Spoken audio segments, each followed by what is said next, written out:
Solo voy con mi pena, sola va mi condena. Correré mi destino para burlar la ley, perdido en el corazón. Nosotros, los otros. Me dicen el clandestino por no llevar papel. Pa' una ciudad del norte yo me fui a... Un espacio de resistencia contra la discriminación y la xenofobia. En Gibraltar soy una raya en el mar, fantasma en la ciudad, mi vida va prohibida. Conducen Ali Mustafa y Larry Levy, columnista Louis Frank y Darío Brenman. Sola va mi condena, correré mi destino por no llevar papel, perdido. Si las palabras migran su significado, si nos exilian en nuestra propia casa, si la piel rechaza y el color separa, si los dioses discuten sus razones, si los géneros se sacralizan y los sexos no encajan, entonces simplemente somos otros. Intentemos ser un nosotros.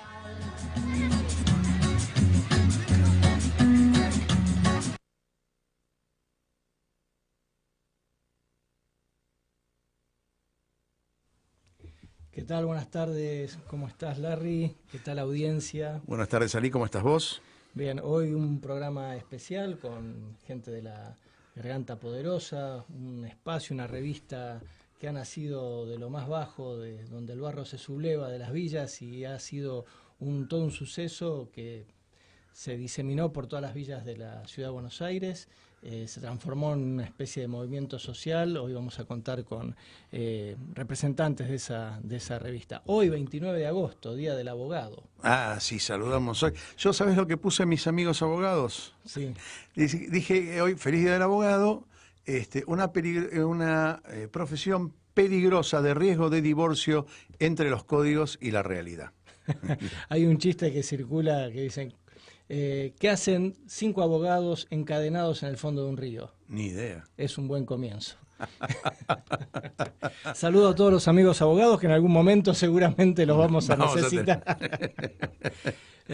Bueno, hacemos este programa Larry Levy, Ali Mustafa, quien les habla, Louis Frank y Darío Brenman en sus respectivas columnas, y Tamara, que se encarga de la musicalización y algo de la producción. Digamos Tamara, Ali. Sí, Mustafa, sí.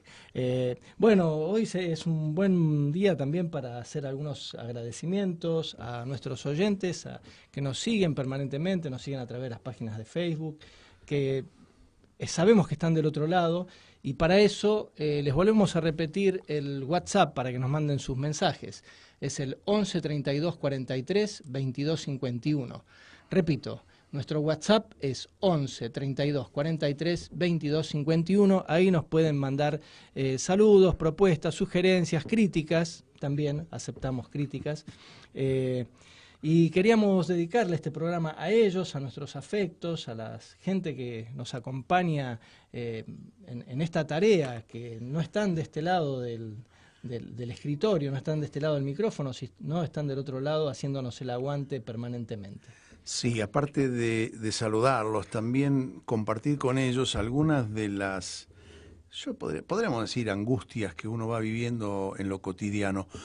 Porque, por ejemplo, hoy es un día muy significativo, es decir, uno sabe que el país está pasando de algún modo una situación crítica, debatimos todos los días, los que militamos, los que de alguna manera activamos en las organizaciones sociales, que tenemos una conciencia política, digamos, agudizada por nuestra historia.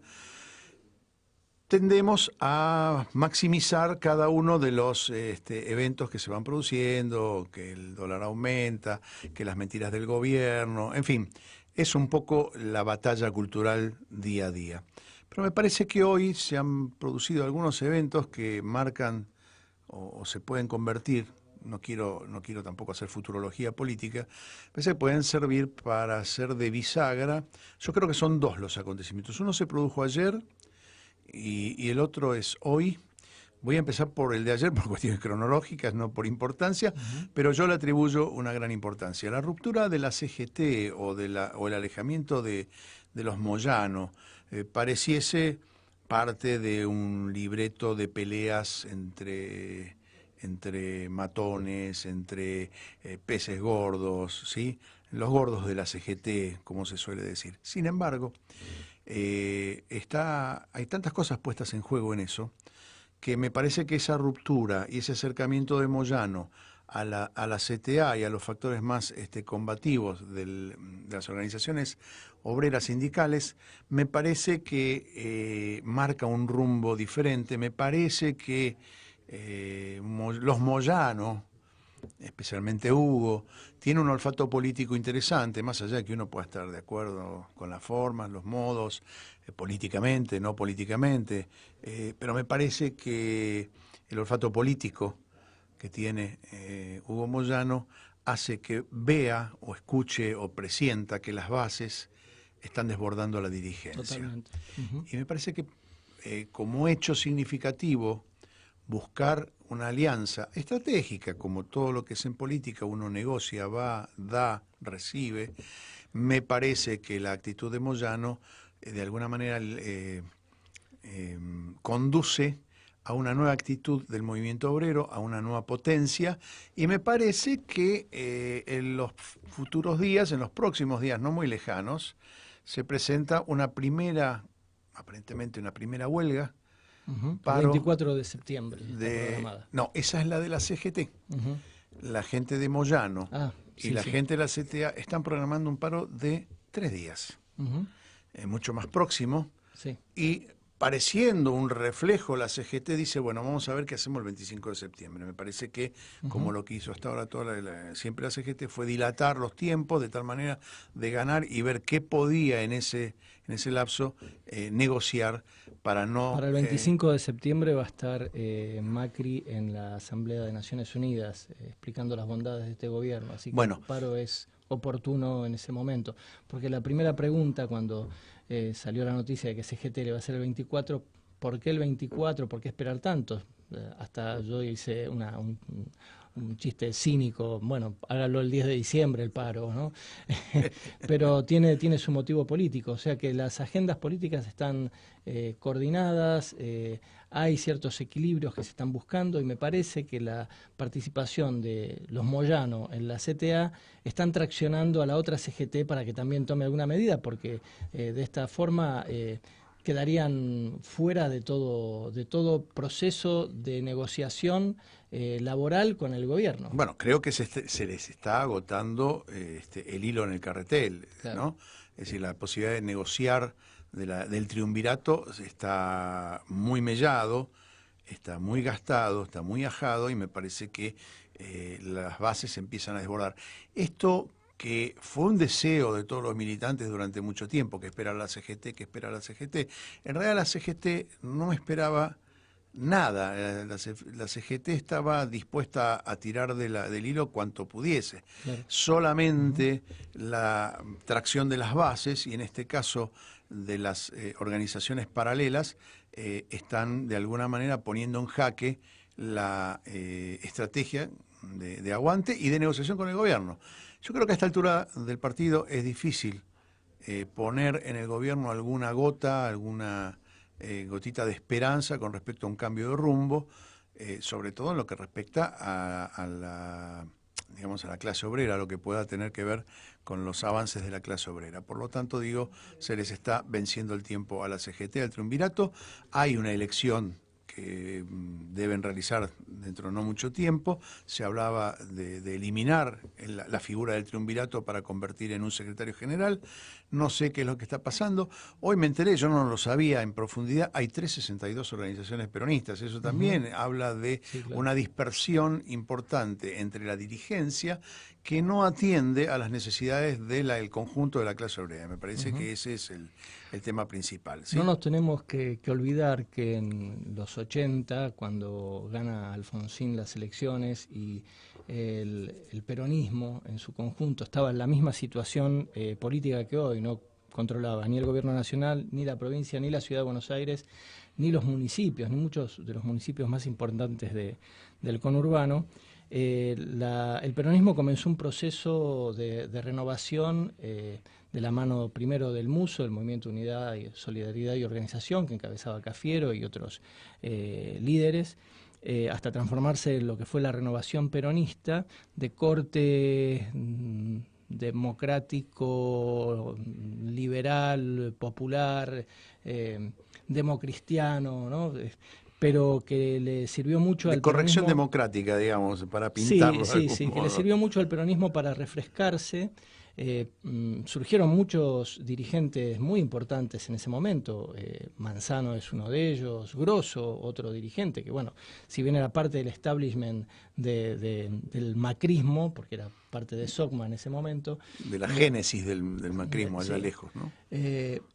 Le sirvió al peronismo para refrescarse, pero ese refresh, como se dice ahora, dentro del peronismo, llevó una serie de luchas, de fraccionamiento y atomización del movimiento obrero. Recuerdan las 62, los 25, los 15, se iban agrupando por diversos objetivos y necesidades las agrupaciones sindicales.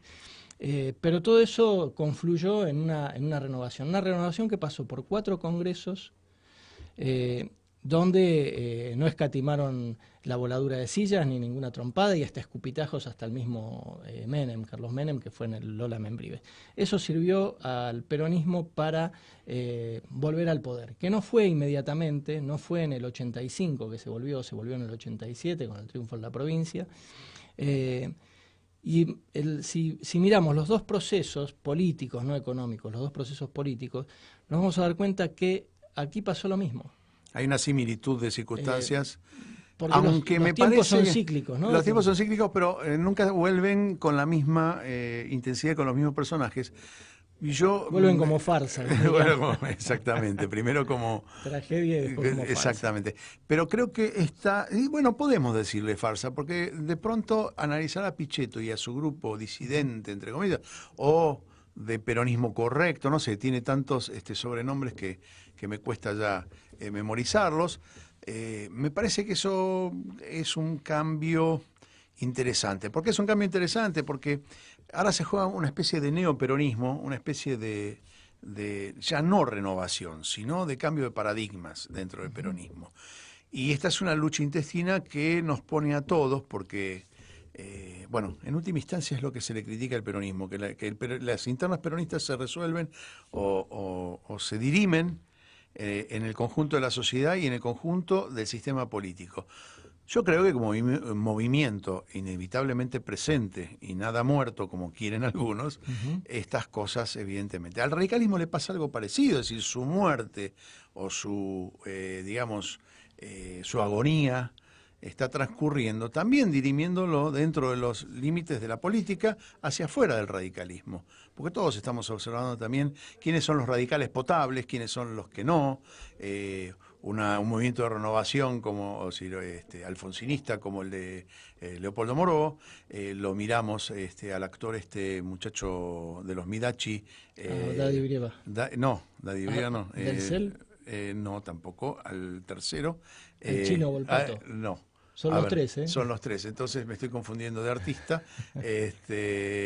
Que encara también una disidencia dentro del radicalismo. El correntino. El correntino, el correntino. Ahora no me acuerdo el nombre. Bueno, ya nos vamos a... Es la vejez, sin ninguna duda, que hace mella en la memoria. Bueno, Nito Artaza. Ahí está. Bueno, se nota que soy más joven que vos. Por algunos años nomás. No, es que yo esa parte no la viví, estaba fuera del país, y entonces el apogeo de estos actores no estuve aquí. Bueno, de todas maneras, haciendo el análisis y siguiendo con lo que yo te decía, el primer punto era el de la ruptura en el ámbito sindical, ¿sí? Del frente sindical. Y la otra es la definitiva pérdida de credibilidad del gobierno y del discurso oficial. Hoy Macri empezó un discurso con el dólar cerrado ayer a casi 32, terminó de hablar y cuya pretensión era de alguna manera detener este aumento, esta debacle del dólar. y ya estaba en 34, lo cual habla de que ni los propios ni ajenos le creen, los mercados desde ya no le creen. Ahora, ¿qué pasa? Cuando nosotros estamos haciendo un programa a lo mejor que no tenía nada que ver con todo esto y estamos haciendo análisis político, y como lo sostuvimos al principio de nuestra idea de hacer un programa sobre desigualdades, sobre xenofobia y discriminación, todos estos factores de ruptura, de bisagra en la vida política, hacen que todo eso por lo cual dijimos, vamos a hacer un programa para ponerlo en evidencia, son los motores de todas esas disfunciones sociales. Entonces, si agudizamos y hay una hiperinflación, es evidente que la pobreza va a aumentar. ¿Sí? Va a aumentar la desigualdad. Exactamente, y el segundo paso era hacia la desigualdad. Sí. La discriminación aumenta de forma automática porque hay que echarle la culpa a alguien. Claro. ¿Sí? Entonces empieza la discriminación. A los bolivianos que nos vienen a sacar el trabajo. Ahí estamos, ¿no? Hasta llegar ahí tenemos la xenofobia. Sí, pero estamos en la discriminación. Hay discriminación política porque no hay un trato de igualdad política de adversarios políticos. Hay un trato donde se intenta, a ver, ¿cómo te lo digo? Desgastar, no. Menospreciar, bueno, por ahí, menospreciar al adversario político, disminuirlo de categoría. Vos sos peronista, sos kirchnerista, sos radical de alfonsinista, entonces tampoco ser... Es decir, empieza ese tipo de calificativos que poco tienen que ver con la ideología, poco tiene que ver con el debate político. No es yo, mira, no acuerdo con los peronistas por esto, no acuerdo con los kirchneristas por lo otro, Moró me parece esto, pero porque plantea tal... No. Es la descalificación absoluta del adversario. Esto es parte del sistema de discriminación. Y tercera cosa que nos sucede es que esto lleva a la xenofobia, al extranjero. El extranjero viene a ocupar un lugar ideal para echarle la culpa de la hiperinflación, de la caída social, en fin. Sí, sin ánimo de simplificar, hay dos proyectos en pugna. Un proyecto que es el republicanismo liberal, el de las formas, el que dice que hay que votar cada 2 y cada 4 años, el que los representantes del pueblo son los que realmente nos representan y por lo tanto nosotros después de la votación no tenemos ninguna otra acción más que esperar a la votación. Y por otro lado, una democracia más participativa que propone lo nacional y lo popular, los movimientos nacionales y populares. Todos aquellos que estén... que suscriban a lo nacional y popular y a esa democracia participativa van a estar de este lado, mientras que los demoliberales o los que proponen el republicanismo liberal se van a encontrar en la vereda de enfrente, porque actúan de una forma pasiva, ¿no? Valga la contradicción. La grieta va a seguir aumentando, va a seguir creciendo, va a seguir expandiéndose a lo ancho y en lo profundo. ¿O no? Totalmente. La grieta está porque arrancó ya con Caseros, con Cepeda, con Pavón, y lamentablemente ha seguido así porque quienes han construido esta patria han sido los Mitre, los Roca, y dejando afuera a las grandes mayorías. Vamos a titular el bicentenario de la grieta. Sí. Vamos a una pausa musical y venimos enseguida ya con nuestros invitados.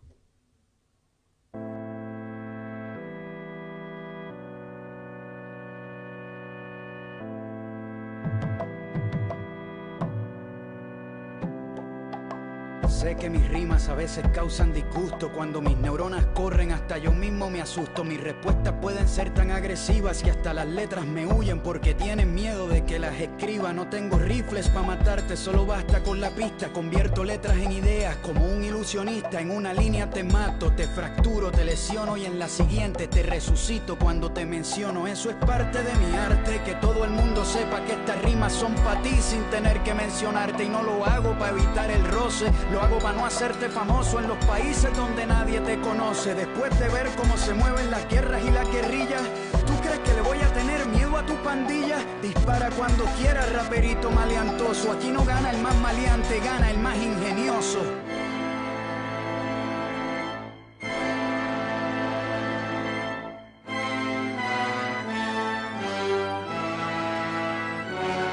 En tu cabeza tú eres un narco buscado por la policía y tus pistolas son como los unicornios de fantasía. No hay problema en que tengas enemigos imaginarios, pero sí en que los chamaquitos crean que eres un sicario. Tú no has vivido 3 carajos de dificultad en tu vida. A ti no te faltó la escuela, no te faltó comida. Si la gente del Congo hubiera tenido tus oportunidades, estarían graduados de las mejores universidades. Si te llevo de excursión para la central africana, luego de ver la guerra sales cantando líricas cristianas. Allá tu ropita de rapero, tu gorrita de béisbol y tu cadenita de maleante se derriten con el sol. O te llevo para Siria para que sientas los bombazos y veas cómo dejaron a los chamaquitos sin brazos. ¿Qué vas a hacer cuando a tu hijo lo pillen en la disco y sin delicadeza con una AK le exploten la cabeza? O que le borren la cara a tu hermano de forma violenta, o que limpian a tu mai con la corta y la 40. Tú eres bruto, cabrón, rapeando sobre cómo volar sesos en un país donde te matan por robarte un peso. No soy un santo rapeando, mucho menos caballero. En algún momento rimando ahorqué a 10 marineros, pero en ese caso es diferente incitar al desorden, porque cuando la tiranía es ley, la revolución es orden. Adentro, adentro, bien adentro, te la dejé adentro. Adentro, adentro, bien adentro, te la dejé adentro. Adentro, adentro, bien adentro, te la dejé adentro. Adentro, adentro, bien adentro, te la dejé adentro. ¿Me quieres tirar? Acá te dejo un par de acertijos. Le tengo miedo a las cucarachas y a los lagartijos. No me suenan hacen años en la fucking radio en Puerto Rico. He sacado ya 5 discos y todavía no soy rico. Unos me llaman comunista, demagogo 100%. La ultraderecha me odia, la ultraizquierda también. Mi desempeño sexualmente está por el suelo. Después de burlarme de los calvos me estoy quedando sin pelo. Le dije hijo de puta al gobernador y aunque se lo merecía, en mi interior me arrepentí y no lo dije hasta hoy día. Antes de entender las desigualdades de las personas, me compré un Maserati usado que ahora no funciona. Tengo jodido el crédito, no me venden ni un café. Por eso para pagar otra mensualidad prefiero andar a pie. Soy como los boxeadores, manejo mal el dinero. Invierto todo en mi carrera porque el arte va primero. Soy el más lento de mi familia, no soy brillante. Lucho por la educación y nunca fui buen estudiante. Le tengo fobia a los aviones, me gusta la política aunque diga que no me importan. Me duelen las críticas, a mi mejor amigo lo mataron en un cuartel. Tengo mucho que escribir y poco papel. Mi honestidad es color transparente. Me puedes ver por dentro con solo mirarme de frente. Puedes tratar de tirarme y hacer el intento, aunque para seguir siendo honesto, yo soy el mejor en esto. Adentro, adentro, bien adentro, te la dejé adentro. Adentro, adentro, bien adentro, te la dejé adentro. Adentro, adentro, bien adentro, te la dejé adentro. Adentro, adentro, bien adentro, te la dejé adentro. Adentro, adentro, bien adentro, te la dejé adentro. Adentro, adentro, bien adentro, te la dejé adentro. Adentro, adentro, bien adentro, te la dejé adentro. Adentro, adentro, bien adentro, te la dejé adentro.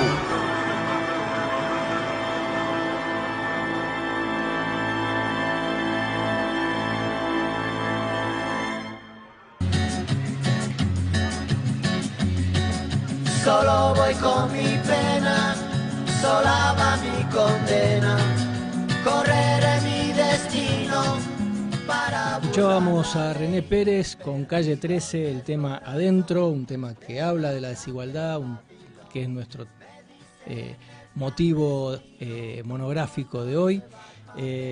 Calle 13, que empezó haciendo reggaetón y termina con este tipo de canciones de protesta, la verdad que nos representan muchísimo. Así que gracias René Pérez por esta interpretación y por este tema. Bueno, estamos ya con nuestros invitados especiales, pero antes los vamos a invitar a escuchar algo que lo hacíamos al principio, pero queda mejor acá en un regreso de la música, el editorial de mi compañero y hermano Mustafa Ali. Bien, el tema que nos ocupa hoy, como en casi todos los programas, es la desigualdad. Sí, porque hablamos de minorías, de exclusión, de los que están golpeando las puertas del sistema para poder entrar, a los que Eduardo Galeano llamó los nadie, aquellos que no tienen voz o que su voz no puede alzarse en tanto ruido. de los que sobreviven cargando con estigmatizaciones de la sociedad, que no los comprenden por distintos motivos o por pereza intelectual, no se esfuerzan para comprenderlos o simplemente porque les son indiferentes. Desigualdades hay de todo tipo. La desigualdad económica, que es aquella en cómo se distribuye el bienestar o los ingresos entre la población, es decir, la dispersión que existe en la distribución de ingresos, consumo o algún otro indicador de bienestar. De hecho, puede existir desigualdad sin pobreza y pobreza sin desigualdad, pero esto requerirá de un análisis más profundo y en otro programa. La desigualdad se mide. Los neoliberales miden todo, mensuran todo. Se mide de diferentes formas. Los economistas y cientistas sociales son especialistas en esto. Estadísticas y gráficos de curva que mensuran y ordenan a la población de forma tal, en función de su ingreso, y muestra el porcentaje que se va acumulando de los ingresos de la población en ese orden. Y estas mediciones, como el índice de desarrollo humano, que reúne al ingreso per cápita, al nivel de alfabetismo y a las expectativas de vida de una población, suponen la elaboración de políticas públicas. Digo suponen porque no siempre se generan políticas públicas para alentar esos factores. Para reducir la desigualdad son estas políticas públicas. Políticas públicas cruzadas por miradas políticas, interpretaciones de la realidad. Otras mediciones de desigualdad por extremos tratan de identificar qué proporción de la riqueza total, la concentración de los que más tienen o los que menos tienen. Todas medidas que solo son instrumentos que toman fotografías instantáneas con graves problemas de distribución territorial. La Argentina, por ejemplo, es desigual social y económicamente, pero también en su territorialidad. No es igual el ingreso per cápita que tiene la ciudad de Buenos Aires que el ingreso per cápita que puede tener Jujuy o Formosa. La desigualdad también la determinan el trabajo, gran articulador entre la economía y la sociedad. Los ingresos laborales y el cambio tecnológico también determinan la desigualdad, cuando estos benefician solo a ciertos tipos de trabajadores. En la última década, la desigualdad ha ido tomando un lugar central en los lineamientos políticos de las agendas de los organismos internacionales, como problema que debe ser atendido a la hora de pensar la política social en América Latina. Esto supone que existen lineamientos políticos de aquellas instituciones que inciden en las decisiones que los gobiernos toman a escala. Estas decisiones son a escala nacional y que en denominado problema de la desigualdad constituye una nueva noción articuladora para orientar dichas políticas e intervenciones. Desde fines de los años 90, los documentos que diferentes organismos internacionales publicaron comparten la preocupación por implementar políticas que planteen una solución al problema de la desigualdad en América Latina, caracterizada como la región más desigual del planeta. Si bien la desigualdad es identificada como el resultado que genera la focalización de las políticas en los grupos más vulnerables, la cuestión por ser resuelta es la pobreza y no la propia desigualdad. Los análisis de una desigualdad de qué tipo y entre quiénes se busca comprender cómo se extiende la noción de desigualdad y sus orígenes. La desigualdad se palpa en la calle. Se ven los discursos de los políticos neoliberales cuando dicen que un pobre jamás llegará a la universidad, cuando se recorta el presupuesto para la universidad pública, cuando no se atiende la infraestructura escolar y se mueren docentes por explosiones de gas, como sucedió en Moreno, cuando los barrios no tienen agua o cuando nos dicen que debemos abrigarnos para estar en casa y así evitar el derroche de energía, mientras las clases acomodadas de los barrios caros y de los countries no tienen ese problema. Desigualan cuando quitan planes sociales o reducen el plan de vacunación gratuito para los más pobres y los beneficios previsionales para los ancianos. El neoliberalismo desiguala, permite la acumulación de riqueza a los sectores más altos de la sociedad y aumenta la brecha entre los más pobres y los más ricos. Los gobiernos de corte neoliberal, en lo económico, y conservadores en lo político, excluyen, desigualan y matan. Hoy en la Argentina nos gobiernan esos criminales silenciosos.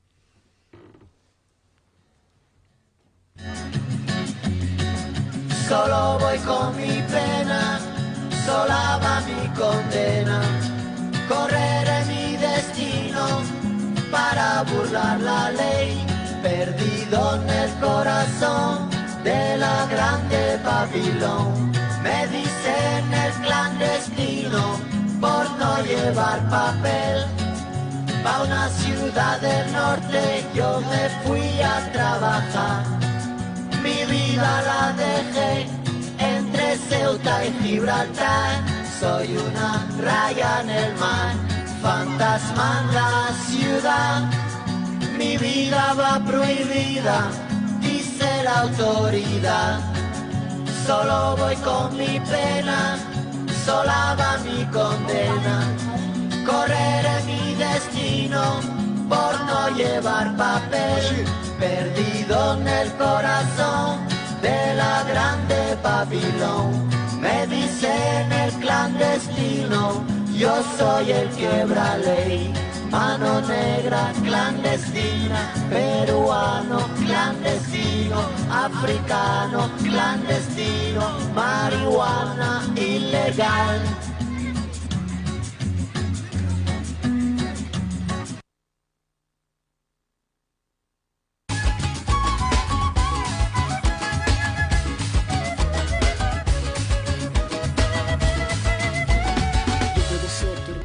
Bueno, estamos de vuelta aquí. Resolviendo los problemas técnicos. Sí, ubicando un poquito mejor la cámara para que nuestros invitados también se vean y no nos veamos las peladas nosotros. Bueno, difícil la presentación y ahora voy a explicar por qué es difícil. Están con nosotros Alejandra Díaz y Fidel Ruiz. La intención, sin dudas, es mostrar la desigualdad sin pudor, la desigualdad en carne viva, por llamarlo de alguna manera. Pero también mostrar cómo una reacción organizada mitiga, en principio, estas desigualdades, trata de emparejar, pero aún así, también el sistema ejerce su presión en contra. Y hoy la presión es muy en contra. Después de muchos años, y no quiero hacer con esto el mundo K y el mundo anti-K, digo, la pobreza en la Argentina es histórica, la hubo en casi todos los gobiernos, hubo mejoras, con mayores o menores incidencias, con matices. Sabemos los que estamos de acuerdo con el gobierno que nos precedió, que durante 12 años hubo avances, mezquinos a veces, pero hubo avances. Y se visualizaron algunas cosas que a la gente que está del otro lado de la grieta les molesta. Por ejemplo, ver negros de piel negra y no rubios de ojos celestes, como si la Argentina fuese solamente para los rubios y de ojos celestes. Hay también musulmanes, hay judíos, ¿sí? Bastante oscurito, aceitunado oriental, digo yo, en mi piel, pero la discriminación está a flor de piel. ¿Y cómo responder a eso? Porque, aparte, voy a ser sincero con ustedes, a nuestros invitados, antes de presentarlos, yo me siento mal. ¿Por qué me siento mal? Porque siento que somos dos burguesitos haciendo de la pobreza cierta apología. Llámalo apología de la bondad de los buenos que estamos de este lado. Y yo quiero que hoy los dos me respondan de algún modo qué significa venir, cruzar los arrabales de nuestra sociedad, que es acá nomás, Zabaleta queda acá 15 minutos, y venir a un programa de radio y ser entrevistados por dos tipos que no tienen ningún problema. Sí, tenemos los problemas económicos de todo el mundo, pero no tenemos los problemas que tienen en Zabaleta. Y la verdad que eso me hace dudar de nuestra verdadera vocación de buscar la igualdad. Yo sé que puedo caminar con ellos en una manifestación brazo a brazo y pedir lo que hay que pedir, pero no sé si estamos en el camino correcto. Por eso yo quiero que de algún modo... Está bien que suceda, porque además es solidaridad de clases, ¿no? Si vos te sentís un burgués.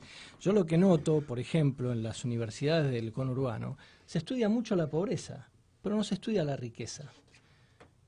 los programas de televisión abusan de ahondar en la pobreza, ver qué pasa con los cartoneros, ver qué pasa con la villa, ver qué pasa con el Sí, SEAMSE, despertar una falsa ¿no? solidaridad en última Pero no van instancia. a preguntar a los country, y para eso estamos nosotros, no van a preguntar a los country. Había un programa hace un tiempo que se llamaba Policías en Acción, donde pateaban la puerta de cualquier rancho de chapa de cualquier villa.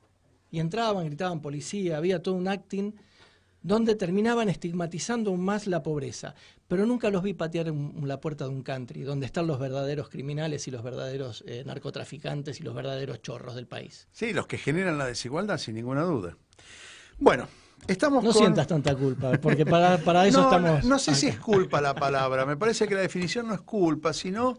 ¿Sabés qué pasa? Que vos, al ser judío, tenés culpa judeo-cristiana y los musulmanes no tenemos culpa. Bueno, un judío sin culpa no sería judío. Claro. ¿Cómo le explicás a tu vieja, no? Están con nosotros Alejandra Díaz. ¿Cómo estás, Alejandra? Muy bien, muchas gracias por la invitación. Y Fidel Ruiz. ¿Cómo va? ¿Todo bien? Todo perfecto, a menos que ustedes digan lo contrario. Bueno, ¿qué es La Poderosa? Porque acá hay otra cosa, ¿no? Nos solidarizamos siempre con la misma historia. La Poderosa, la Garganta Poderosa se hizo conocida, la revista. Aparecen figuras del escenario político con la boca abierta, que es de alguna manera la impronta de la Poderosa, pero no sabemos qué cuerno es La Poderosa. Alejandra, ¿qué es La Poderosa? La Poderosa es una organización de base y, como decía el maestro Galeano, es darle la voz a los sin voz, a los nadies, ¿no? Porque creo que el resto de la sociedad nos cataloga como nadies, no somos nada porque no se nos cumplen los derechos de los cuales somos poseedores. La Garganta Poderosa se creó con el fin de esa sed de igualdad, de justicia, de que todas y todos seamos iguales en todos los sentidos, que no haya discriminación, que no haya desigualdad económica, que contemos con una vivienda digna, un trabajo digno, que nuestros pibes tengan la oportunidad de acceder a la educación digna además, ¿no? Es una organización que tiene 14 años, que nació en Zabaleta, en donde tenemos diferentes espacios de educación popular,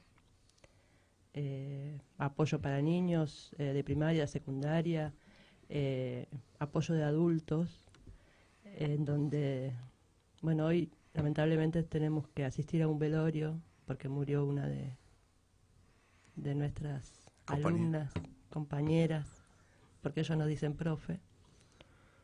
Y Rosita tenía 81 años, estaba postrada en una silla de ruedas, pero aprendió a firmar, ¿no? Y eso para nosotros se nos infla el pecho cuando vemos esas cosas, ¿no? Eso es incluir. Eso es incluir. Y bueno, tenemos que acompañar a sus hijos que bueno, estas son las cosas que nos atraviesan. La Poderosa, tenemos espacio de géneros, de fútbol, de música, de arte, ¿no? Van creando ciudadanía con eso y derechos y ampliando derechos. Exacto, y estamos en todo el país y también en... ¿Cómo se multiplicó esto? Yo estoy acá en la página, estoy mirando la página de La Poderosa.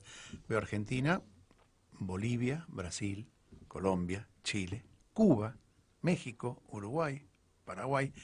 Y pregunto, ¿en 14 años pudieron levantar algo que se multiplicó? ¿Cómo fue eso? ¿No? Creo que nos dio, el salto que tuvimos fue el nacimiento de nuestro brazo literario, que es La Garganta Poderosa, y para nosotros esa es un arma de lucha, la cual la fuimos a compartir solidariamente con todos los hermanos de toda Latinoamérica, porque a través de ella contamos las historias verdaderas desde primera mano no la vienen a contar un tercero o alguien que no conoce el barrio.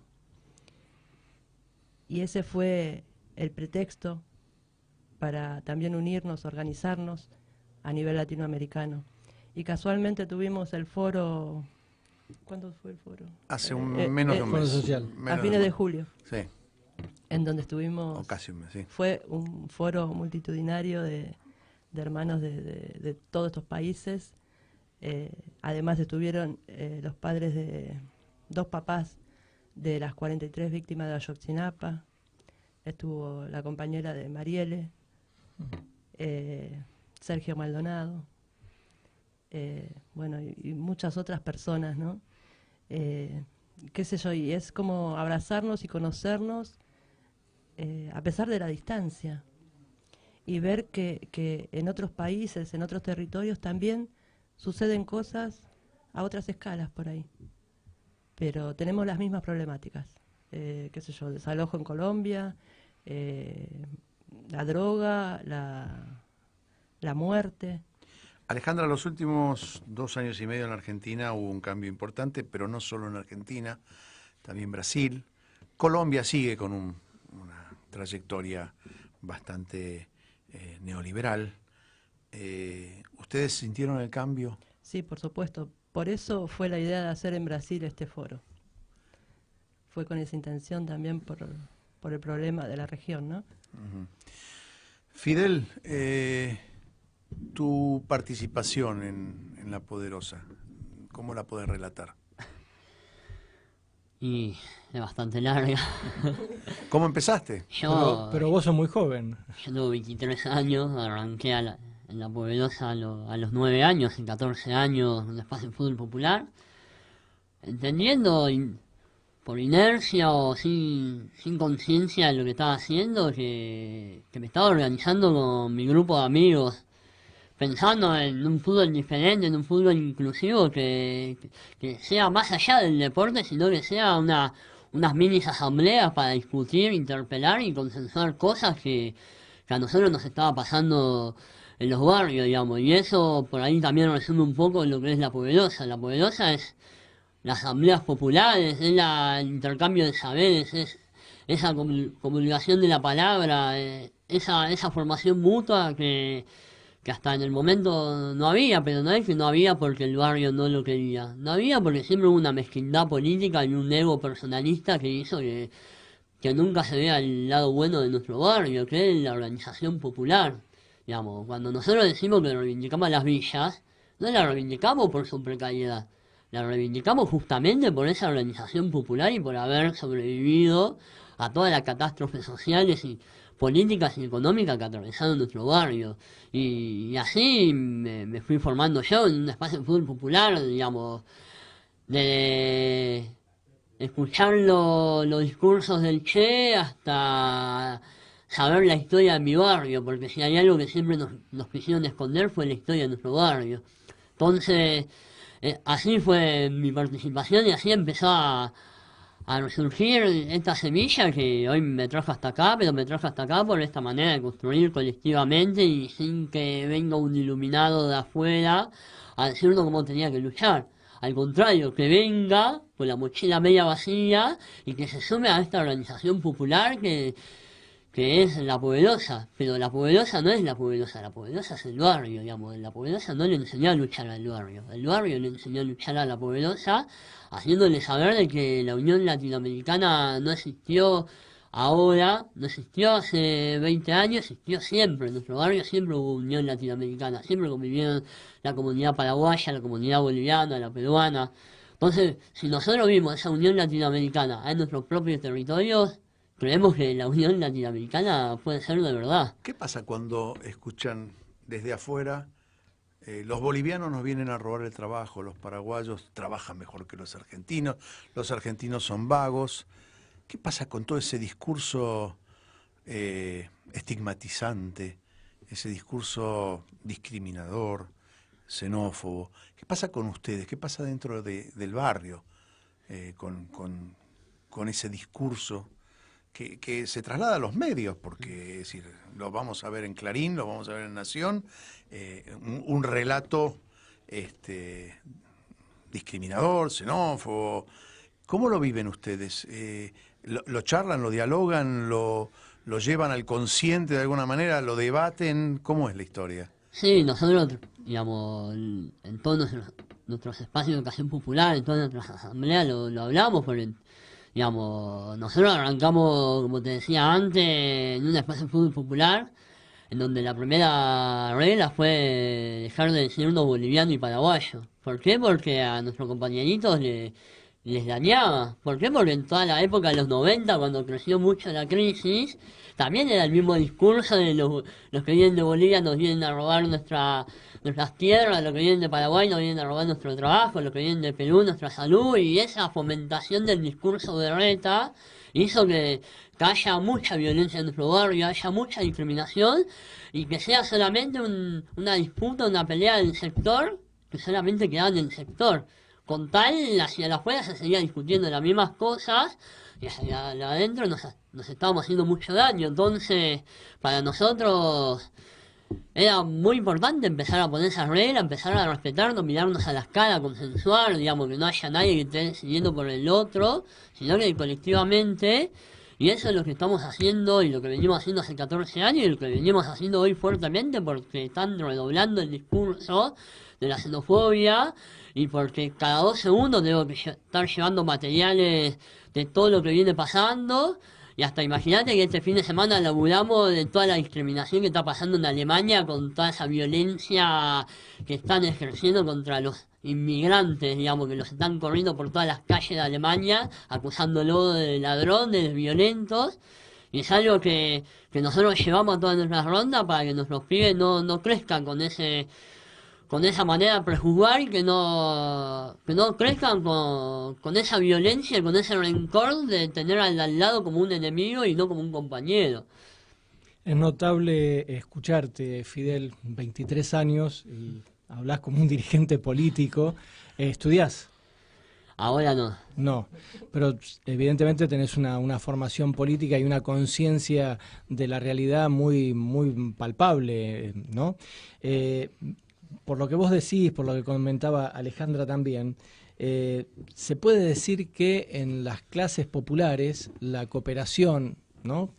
Y en estas redes que ustedes están tejiendo, se da con mayor fortaleza, con mayor imbrincación, para poder salir de la situación en la que están, ¿no? En esta que vos también definías estos espacios territoriales, las villas, que son un poco la representación de la patria grande, porque tenemos la representación de peruanos, bolivianos, paraguayos, uruguayos, argentinos del norte, que muchas veces también la pobreza pasa por el tamiz de la racialización, porque al negro se lo asocia con la pobreza. Hace poco presentábamos una película... Se lo presenta como lo malo. Fíjate que laburás como un negro. Sí. ¿Sí? Negro de mierda. Sí. Es decir, tiene un disvalor la palabra en sí misma, ¿no? Alejandra quiere intervenir. Pero yo quería terminar un poquito la idea. Hace poco presentamos una película, El Insulto, que habla de los palestinos en el conflicto árabe-israelí, donde el conflicto se traslada a los libaneses cristianos, burgueses, clase media alta, donde a los palestinos los tratan también de negros. O sea, siempre el foráneo, siempre el otro, el que... Yo creo que es un poco la piedra en el zapato de las clases altas que haya pobreza. Es la conciencia, es la culpa que empieza a operar y decir, bueno, ¿por qué yo estoy tan bien y hay gente que está tan mal? La conciencia malherida, sí. ¿No? Y me parece que, no sé qué opinan ustedes respecto a eso. No, quería agregar algo, que además el negro se lo vincula con el delito, ¿no? Se lo trata como delincuente, además. Claro. ¿No? Cuando hay delincuencia de cuello blanco, como se dice, ¿no? Rubios de ojos celestes que delinquen y no delinquen. Y los que viven en los countries, no hurtan, en el Nordelta, nos roban. ¿no? Totalmente. Directamente. Totalmente. ¿Cómo es la base operativa de La Poderosa? ¿Cuál es el núcleo fundamental? ¿Cómo se gobierna? A ver, la Poderosa. ¿Hay un gobierno, es transversal? ¿Hay un secretario general? ¿Cómo es la historia? A ver. No, primero respondiendo un poco lo que decía el compañero, digamos, se sigue manteniendo un discurso de hace 526 años de la llegada de Cristóbal Colón, de hacer disputar entre el mismo pueblo el territorio mientras ellos iban atravesando toda Latinoamérica, y hoy siguen haciendo lo mismo, nomás que el sistema se va perfeccionando cada 2 segundos, ya el sistema es muy perverso, que hace que esta lucha de clase o esta lucha de nacionalidades de la clase obrera hace que también ella misma se esté disputando entre sí quién aparece en esa definición y quién no, digamos. Entonces siempre termina generando el enemigo interno, cuando todos sabemos bien quién es el enemigo, pero para generar la conciencia de quién es el enemigo hay que generar conciencia para que esa lucha vaya para adelante. Lo que hoy nos está pasando es justamente esto. Hoy están redoblando el discurso del negro, el negro, el negro. Digamos, nosotros llamamos fútbol popular al fútbol, justamente porque si lo llamamos villero, nuestro barrio se iba a sentir herido. ¿Por qué? Porque los medios de comunicación decían que todo lo violento, todo lo que robaban eran los villeros. Entonces, para que los vecinos no se sientan disconformes con ese título, lo llamamos fútbol popular, para que también los vecinos venían de otras comunidades, de otros países. Es decir, que la disputa es hasta el idioma en las definiciones. Sí, claro. Yo leí la semana pasada en mi editorial una frasecita que decía que este sistema perverso que vivimos todos de desigualdades necesita, su esencia es la necesidad de tener gente adentro del círculo, pero también a gente de afuera. Es decir, el sistema se alimenta de esos dos, no de la igualdad, no de incluir a todos, sino que su propia existencia está dada porque hay un adentro y un afuera. Y ellos tratan de ser afuera. La pregunta es, ¿quieren entrar o no hay a dónde entrar? Porque esa es la otra pregunta. Los valores de los blancos, rubios y de ojos celestes, ¿son los valores deseados por todos? Yo no sé, no lo pongo en duda. Si hay algo que nosotros siempre pensamos, es que nosotros no vemos como enemigos a la sociedad acomodada o a la sociedad que tenga un poco más de recursos con nosotros, porque entendemos también que para cambiar esta sociedad, para cambiar este rumbo, este sistema, primero hay que hacer una unión social. Para hacer una unión social hay que concientizar. Siempre la palabra conciencia la inculcaron para los que nunca pudimos ir a una escuela o nunca tuvimos cultura, pero nunca a los que la tuvieron y tampoco se la generaron para que la tengan. Entonces nosotros creemos que para generar esa conciencia, primero hay que dejar de subestimar a la organización popular que viene en los barrios populares. Y en lo siguiente, tratar de empezar a atraer a toda la demás sociedad para que cada día seamos más. Digamos, nosotros no vemos como enemigo al pibe o a la piba que vive en un country, porque también es víctima de este sistema que a nosotros también nos ataca, digamos. Y es algo que nosotros también luchamos y es algo que nosotros también tratamos de concientizar, de hablar, digamos. Nosotros cada discurso que damos, cada interpretación que damos, no la damos con el mínimo rencor. La damos con la mismísima lucha que llevamos en los territorios y con un nivel esperanzador que obviamente nunca ponemos un tema de John Lennon cada vez que hablamos, porque si hay algo que nosotros entendemos es la agresividad de la palabra en la que nosotros nos manejamos en los territorios, pero también en un nivel de generar conciencia en donde haga ver de que de este lado nunca hubo una crisis vocacional. Lo que nunca tuvimos fue un espacio para discutir, para interpelar a la demás sociedad. Entonces es algo que nosotros ponemos el enfoque todo el tiempo, y si hay algo que nunca vamos a hacer es enojarnos con los alienados, pero sí enojarnos con los que alienan a los alienados. Porque si nosotros atacamos primero a eso, se nos puede hacer un poquito más fácil para atraer a los que están alienados. Mira, lo que vos decís me recuerda la vida un poco de Malcolm X, ¿no? Malcolm X, un negro nacido y criado en las zonas bajas de Nueva York, en el Bronx, tenía un odio racial, siendo negro, hacia los blancos. Bueno, él tiene todo un proceso político, conoce a Martin Luther King, conoce a varios políticos de esa época, los integrantes de Panteras Negras, que eran básicamente racistas, pero del otro lado. Y finalmente él, y acá voy a pasar un chivo para el Islam, se convierte al Islam, va a la Meca Y en la Meca se da cuenta, el comentario que hace a su vuelta es: tomé del mismo vaso que un blanco, ¿no? O sea que del otro lado también había alguien que quizá tenía prejuicios hacia el negro, o que él creía que tenía prejuicios hacia el negro, y ese blanco tomó en su vaso. Entonces eso se logra a través de la comprensión, a través del amor, a través del entendimiento, a través de la cooperación. Y esos son los factores que a uno les cambia la cabeza, ¿no? Yo quiero dejar esta reflexión porque ahora vamos a una pausa musical, a un breve noticiero sobre discriminación y volvemos en unos minutos nomás. El operador ahí.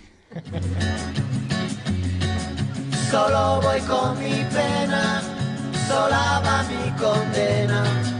Correré mi destino para burlar la ley. Perdí.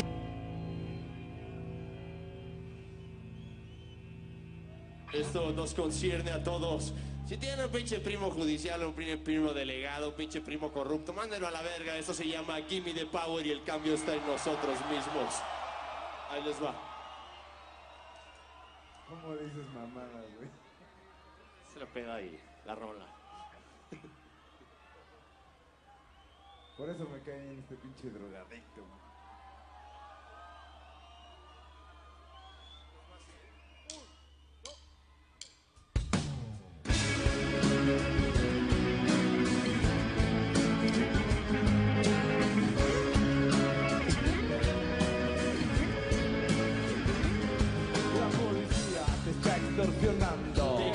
Pero ellos viven de lo que te estás pagando y si te tratan como un delincuente, ladrón, no es tu culpa.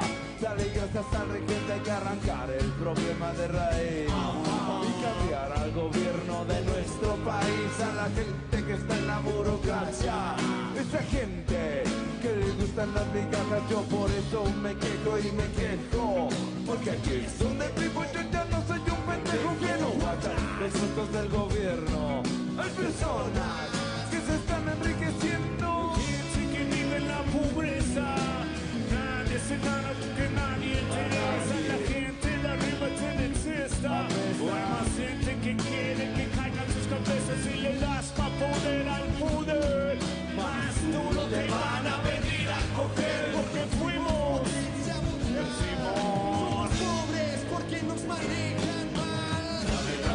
Dame todo el power para que te dé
gran tema de la banda mexicana Molotov, Give Me the Power, dame el poder. El pueblo unido jamás será vencido. Todos los temas aquí en este programa tienen que ver con todo, así que, bueno, vayan acostumbrándose. Le agradecemos a Tami porque es la que selecciona la música. A nuevas lecturas musicales. Ahora vamos al noticiero que estamos tratando de instrumentar en estos programas. Dice el título, más rechazos a los aportes al clero. Diputados nacionales por la provincia de Neuquén manifestaron su respaldo a revisar las leyes que destinan aportes económicos para su sostenimiento y ratificaron la laicidad del Estado Nacional. El diputado de Cambiemos, Leandro López, dijo estar totalmente de acuerdo con la iniciativa presentada por Jorge Fouga, porque manifestó que hay que sacarle la ayuda del Estado a la Iglesia Católica. Desde el Frente para la Victoria, Alberto Ciampini reconoció que es un tema que va a estar en el ámbito de la discusión del Congreso, pero que todavía no hay una decisión concreta sobre el asunto. Discriminación en Palermo. Echaron a una niña de un restaurante por entrar con su perro de asistencia. Una nena de 8 años fue junto a su mamá y 3 hermanos al restaurante Rey del Vino en Palermo y no la dejaron entrar porque llevaba consigo a su perro de asistencia, su perro Lazarillo, ya que padece síndrome de West o espasmos infantiles y trastorno generalizado del desarrollo. Su madre, Laura Fernández Luigli, a través de Facebook hizo un descargo público donde relató cómo fueron los hechos el sábado pasado en el lugar y qué le dijo el encargado a quien acusa de discriminador al igual que los demás directivos. Y denunciaron ante el INADI la discriminación sufrida por 2 docentes de Córdoba. Romina Molina y Florencia Vega Clavero son docentes perseguidas y despedidas por posicionarse a favor del aborto o abrir debates sobre el tema en su colegio. Ellas, junto a la legisladora Laura Vilches, presentaron una denuncia en el INADI Córdoba. El tema del aborto sigue presente y se va a seguir tratando, la lucha no termina, ¿no? Mujeres afro han sufrido una triple discriminación según la Comisión Interamericana de Derechos Humanos. Esta es una noticia del ámbito internacional. Uno de los temas que más preocupa a la Comisión es la violencia, agresión y acoso que viven las mujeres afrodescendientes electas para desempeñar puestos públicos y contra aquellas designadas para ocupar cargos políticos. Por eso pidió a los estados fomentar y fortalecer la participación política de las mujeres afro en la región y combatir todas las formas de discriminación y violencia en todas las instituciones y en todos los espacios de la esfera política. 2 palabritas sobre todo esto que fuimos diciendo. No me quiero quedar solamente con la lectura de la información, creo que alguna palabrita podemos decir. Lo que vos acabas de comentar, nosotros lo vivimos la semana pasada con la invitación de Sandra Chagas. Nos quedó corto, ella llegó tarde, prometemos que vamos a volver a invitarla para que nos cuente, porque primero es una mujer con muchas agallas, con un discurso muy interesante, y por la defensa de todo esto que estamos hablando. Ella también es parte de esto que veníamos hablando con la gente de La Poderosa, la discriminación al negro. Es decir, mulata, negro, todas matices de color para el desprecio, ¿sí? En la Argentina la comunidad afrodescendiente estuvo bastante invisibilizada con las migraciones nuevas de senegaleses, caboverdianos, vuelve a crecer. Entonces es un tema que vamos a tener que tratar, vamos a tener que consensuar y fortalecer esos espacios de derechos también para estas comunidades. Con respecto a los rechazos al aportes al clero, hay que decir que el Vaticano a veces tiene reacciones mucho más rápidas que los políticos, más allá de que uno esté a favor o en contra, o que vos seas musulmán y yo judío, no influye para hacer una palabra de elogio. Inmediatamente el Vaticano dijo que iba a dejar de financiar los sueldos de los obispos. Eso me parece importante, pero me parece que introducir este tema de laicismo o no laicismo es, en principio, prematuro, porque primero hay que resolver otras desigualdades o otros desequilibrios sociales, y meter esto del Papa me parece que es un tema, así como nos metieron el aborto, y de algún modo lo pudimos capitalizarlos de este lado de la grieta, y surge una marea verde realmente que hay que aplaudir, que llevó un tema que era tabú, que lo metieron para dividirnos y sin embargo generó una movida mucho más grande de lo esperado y mucho más inesperado para la gente que lo propuso, que es la gente de gobierno. Logramos capitalizarlo. Este tema de la iglesia es complicado. Es decir, ¿hay discriminación? Sí hay discriminación. ¿Hay un desequilibrio? Sí hay un desequilibrio. Y no lo vamos a plantear nosotros. Quizás que tanto la comunidad musulmana como la comunidad judía no recibe dinero del Estado, pero sí, por ejemplo, los colegios Confesionales. Por lo tanto, me parece que introducir ese tema en este momento es difícil. Ahora, tenemos en este tema los coletazos del aborto, del proaborto, provida, etcétera, etcétera, la discriminación contra las docentes, me parece gravísimo. No es la primera, esto que acabamos de hablar de Córdoba, me parece que hay que prestar atención a este tipo de cosas porque son las que llevan, también en Mendoza hubo este tipo de cosas.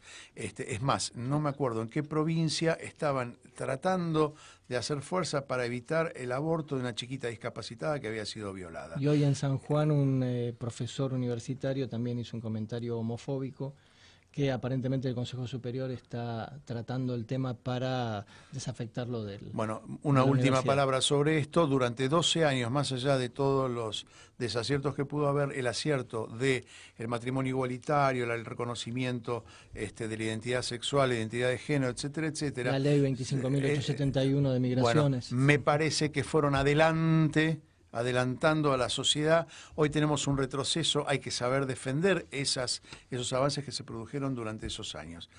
Y ahora, bueno, vamos a seguir con la entrevista que a mí me está... ¿Cuál era la pregunta? Pues sabés que a la vejez viruela nos olvidamos de muchas cosas y quedó pendiente una respuesta, pero no me acuerdo de la pregunta. ¿Quién la formula? Habíamos dejado una reflexión final sobre que hay racismo también de todos lados, ¿no? Cuando vos planteabas que en las villas hay enfrentamientos entre bolivianos, peruanos, paraguayos, bueno, que lo que están haciendo, el trabajo social que están haciendo desde el fútbol, desde todos los espacios que ustedes tienen, es justamente confluir en proyectos comunitarios, en proyectos comunes, porque en realidad están todos en el mismo territorio, en el mismo escenario y en el llano, ¿no? Yo lo que siempre digo es que acá somos todos iguales, todos nacimos iguales y nos vamos a ir de la misma manera, así como vinimos al mundo. Y lo que interesa es la esencia de la persona, es el amor que podamos brindar y el no tener rencor ni sentir esas diferencias que hay de aspecto, ¿no? Y creo que también esto es como todo es el mismo sistema. El sistema que quiere que nos acabemos entre nosotros, ¿no? Es la mejor manera de seguir tomando las riquezas y así como están vaciando todo eso va a quedar para ellos, porque no se lo devuelven al pueblo, ¿no? Y con lo que hablaba Fidel, la primera remera de la Poderosa de fútbol, porque los chicos consensúan las cosas, fue una remera de color blanca y negra. Si les pregunto a ustedes por qué. ¿Por qué? ¿Sabrían por qué? Los rubios y los negros, sí, ese es... Osmi dijo, fue el que tiró la idea, le preguntaron, ¿por qué? Porque todo tiene que tener un porqué, un fundamento. Y él dijo, porque todos somos blancos y somos negros. Así que, digo, no todos somos malos o todos somos buenos, tenemos de las dos cosas, ¿no? Y con respecto a las maestras de Córdoba, también es una bajada de línea, obviamente, creo que es injusto, y nosotros en nuestros espacios hablamos de todas las temáticas, y del aborto se habló. Y tenemos vecinos que están a favor y vecinos que están en contra. Entonces, eso es respetado también. Pero tenemos que seguir una línea por las vidas y orgánicamente estamos a favor del aborto, ¿no? La producción de la revista es bien interesante y las tapas sobre todo. ¿Cómo logran, cómo llegan a esos personajes que por ahí para un periodista común es muy difícil acceder, ¿no? Un Maradona, Eve de Bonafini. Le estás preguntando a una chica que tuvo el honor de hacer un reportaje, para mí uno de las mejores personalidades del ámbito latinoamericano. Contanos esa historia. Y después entramos no solo en la él, revista. Que ahora nos va a decir, sino otros, ¿no? Sí, por supuesto. Pero... bueno, creo que para mí es la nota, la mejor nota, porque... ¿De quién estamos hablando? De Evo Morales. Bien. Primero... ¿Cómo te envidio? Si supiera lo que pasé, no creo que... primero que... ¿De dónde viene, no? Que el tipo de persona que es todavía, que no se le subió a la cabeza a la presidencia, que no estuvimos con custodia para entrevistarlo, estuvimos a solas con él. Se prestó para la foto, la entrevista, no nos dijo, no, ya está. Estuvimos casi un mes con mi compañera Daniela y nos fuimos casi con el boleto porque pensábamos ir unos días nomás. Pero como no teníamos una nota pautada, tuvimos que ir y venir a la casa de comunicación y bueno, y allá tuvimos que comprar un teléfono. Íbamos con las maletas al hombro porque el hostel hasta las 10 de la mañana, y si se pasa la hora teníamos que pagar de vuelta. ¿En La Paz estuvieron? En La Paz. Después, como se nos acababa la plata, empezamos a buscar alguna changa por ahí. Compramos lana, a mí se me ocurrió hacer carteritas para vender. Cambiaba por monedas. Yo le decía a la gente, esto no es para vender, pero nosotros estamos acá esperando una nota, somos de Argentina, le mostrábamos la revista, y la gente nos daba moneditas por unos calendarios de bolsillo, que eran para regalar en realidad. Pero yo les decía, era honesta, ¿no? Y vendíamos la revista, pedíamos las monedas con eso, y un día, caminando, buscando un hotel barato, veo un cartel que dice, compro cobre, lata, todas esas cosas, ¿no? Entonces justo hubo una fiesta y nos pusimos a juntar latitas. Las aplastábamos y las íbamos y las vendíamos. Y bueno, y sobrevivimos ahí. Cuando se dio la nota cuando terminó la nota, llorábamos. Pero era estar ahí al lado. Una vez estuve al lado de Evo, que me sacaron, obviamente, ¿no? Con la revista en la mano, para que él se dé cuenta que estábamos ahí. Claro. Pero insistimos un montón. Pero bueno, nosotras decíamos, no nos vamos a volver sin la tapa. Evo es un personaje bien interesante por lo político, por la transformación que hizo de Bolivia. Él y su vicepresidente Álvaro García Linera, que para mí es el intelectual más claro que tiene hoy Latinoamérica, ¿no? Pero es cierto que es sencillo. Yo tuve la oportunidad de estar con Evo en un viaje a Chuquisaca, cuando fue en el 2009 el bicentenario de Bolivia. Estuvimos y la verdad que cuando nos convocaron, yo era funcionario, no nos decían a dónde nos llevaban. A mí me convoca el ministro de Cultura de Bolivia, me dice, Ali, venite para el bicentenario, porque el secretario en ese momento de Cultura, José Nun, no podía viajar. Yo no sabía dónde iba. Y terminé en un helicóptero con Evo. Y aterrizamos primero en el Hércules, después en un helicóptero. En Monteagudo, la localidad de Monteagudo, antes de salir en helicóptero para Chuquisaca, y estaba desayunando con Evo, ¿no? Era algo... Y nos pusimos a charlar, nos sacamos fotos. Yo había llegado muy mal del estómago por la altura, por un montón de cosas. Puso su médico, que era un médico cubano, un morocho grandote, que me dijo, soy el médico de Evo, y me dijo que te sentías mal. No sé cómo le llegó a la información, porque había mucha gente ahí. El tipo me atendió, ¿no? Y después le fui a agradecer, ahí fue cuando nos sacamos las fotos. Y de una sencillez única. Y fue una charla larga, que después la tuvimos a la vuelta, ya en el aeropuerto de La Paz. Y me confesó algo que, bueno, la conversación llevaba eso. Dice, a mí acá me critican, hacía un año que habían intentado darle un golpe de Estado, ¿no? Toda la zona de la Medialuna Fértil, Beni, Pando y Santa Cruz. Me dice, acá me critican porque yo hablo mal.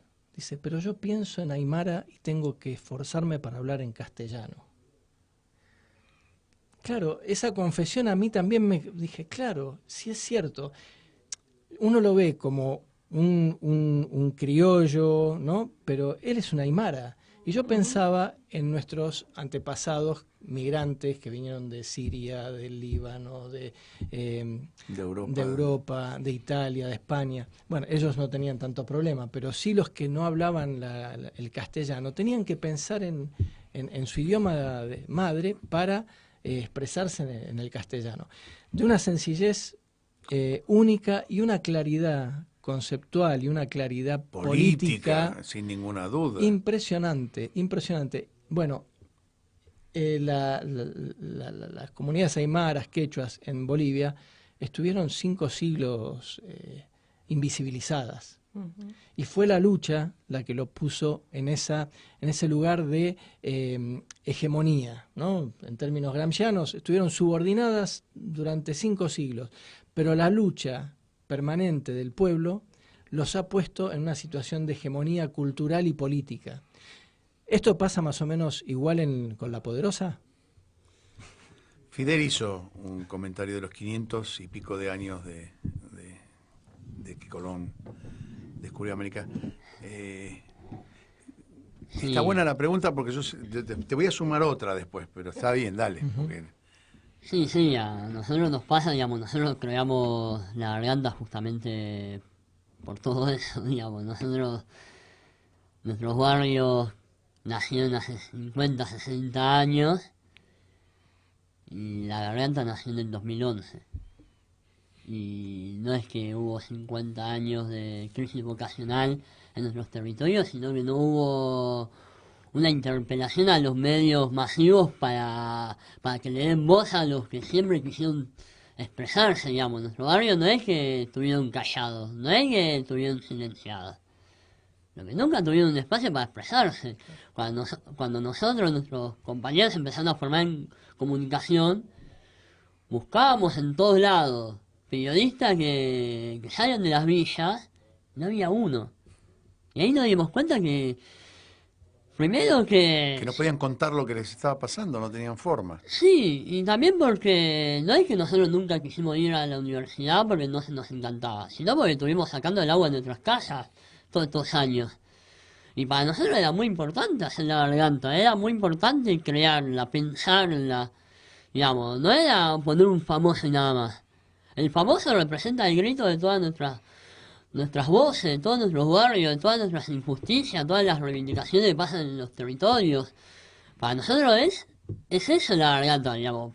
La Garganta es nuestra voz y Poderosa es nuestra lucha, es la que siempre sostenemos. Para nosotros La Garganta es una cooperativa porque compañeros nuestros viven de eso, pero también es nuestra herramienta de lucha. Sacar una foto es contar lo que nosotros queremos contar. Una redacción es escribir lo que nosotros queremos contar y ilustrar lo mismo, y es así en la que nosotros pensamos y la que nosotros siempre tratamos de interpelar. Como decía antes, nosotros nos interpelamos de una manera rencorosa, de decir por fin estamos nosotros acá.